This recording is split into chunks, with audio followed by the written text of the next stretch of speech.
Bonjour à tous. Comme vous le savez tous, la respiration est à la base du chant. Les cordes vocales vont transformer l'air qu'on a inspiré en vibrations sonores, en notes de musique, en son.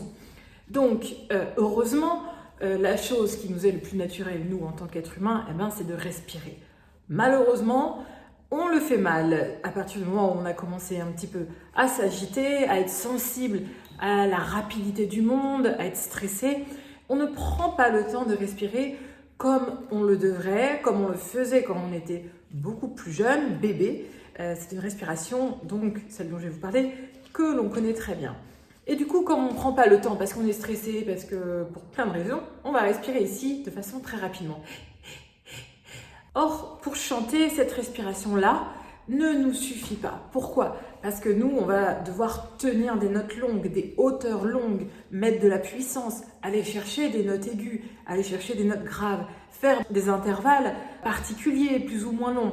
Donc, il nous faut une façon professionnelle de respirer. Et pour ça, on doit réapprendre à respirer comme on le faisait lorsqu'on était nouveau-né, en pratiquant la respiration diaphragmatique et intercostale. Rapidement, le diaphragme, il se situe entre le thorax et l'abdomen.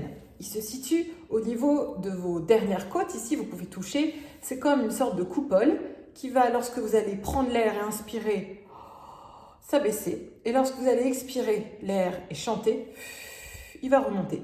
Il va falloir que vous repreniez conscience de cette respiration-là et que vous l'impliquiez automatiquement à chaque fois que vous devez chanter. Le problème, c'est que très souvent, j'ai des élèves qui me disent « mais moi, j'ai du mal à sentir mon diaphragme, j'arrive pas à le sentir, je sais qu'il faut respirer en bas, mais concrètement, je n'y arrive pas ». Voici pourquoi je vous ai donc préparé 9 façons de sentir son diaphragme pour que vous puissiez l'identifier. Après, l'étape d'après, ça va être de l'impliquer, de l'utiliser dans la respiration et après de chanter avec en posant sa voix sur le souffle et surtout en l'utilisant pour soutenir notre voix sur toute notre tessiture.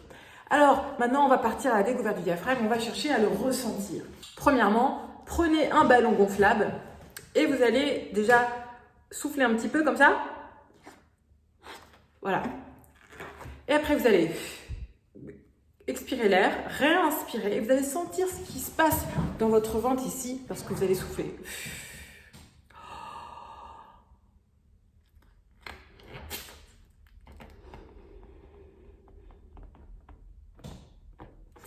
Allez jusqu'au bout de votre air, vous avez senti votre diaphragme s'abaisser et c'est exactement ce mouvement-là qu'on retrouvera notamment dans les aigus et qu'il va falloir explorer. Donc faites-le de façon très lente. Entraînez-vous plusieurs fois avant les exercices. Deuxième façon, si on imite une moto qui accélère, on va faire.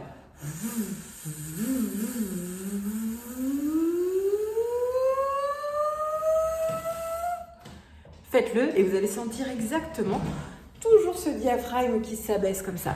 C'est toujours le même muscle. Troisièmement, si vous toussez, sentez ce qui se passe dans votre corps, au niveau de votre abdomen, au niveau de la fin de vos côtes. Essayez, à vous. Vous sentez, c'est votre diaphragme. Et c'est aussi là qu'il va falloir attaquer le son pour ne pas faire d'attaque sous-glottique et vous retrouver dans la gorge. Vous pouvez aussi vous entraîner à faire des bulles de savon. Vous savez, vous avez un tube, je ne l'ai pas ici, mais vous soufflez et les bulles de savon éclosent. C'est exactement le même muscle qui va nous permettre ça. Cinquièmement, si on imite le chien qui respire, qui halète en tirant la langue, complètement, pas à demi, si vous tirez à demi, vous n'allez pas y arriver. Là, on fait ça.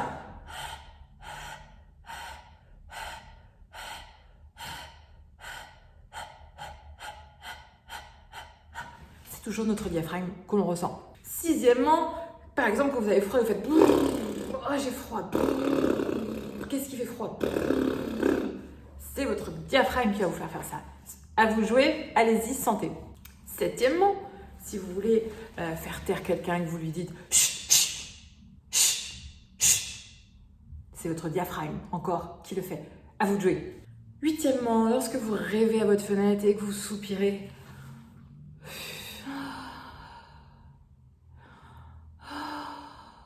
c'est encore votre diaphragme qui va le faire. Vous voyez, c'est ce muscle-là qu'il va falloir que vous identifiez et que vous utilisez de façon automatique à chaque fois que vous chantez pour soutenir le son.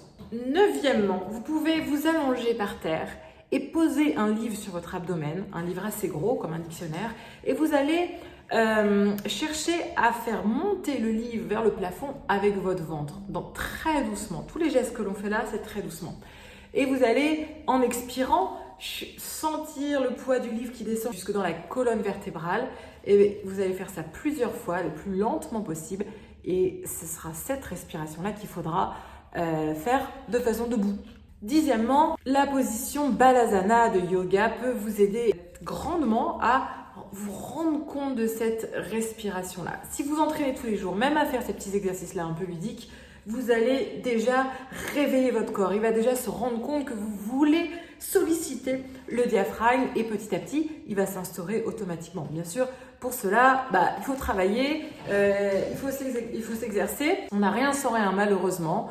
Donc, je vous laisse travailler. N'hésitez pas à liker ma vidéo si elle vous a été utile, si vous vous êtes rendu compte de choses, si vous avez appris des choses, si vous avez ressenti votre diaphragme. Et pour me remercier, likez ma vidéo. Vous pouvez vous abonner à ma chaîne et télécharger un kit de démarrage gratuit en bas dans les commentaires ou même participer à un cours gratuit dans lequel on travaille l'ancrage des aigus ainsi que la voix mixte.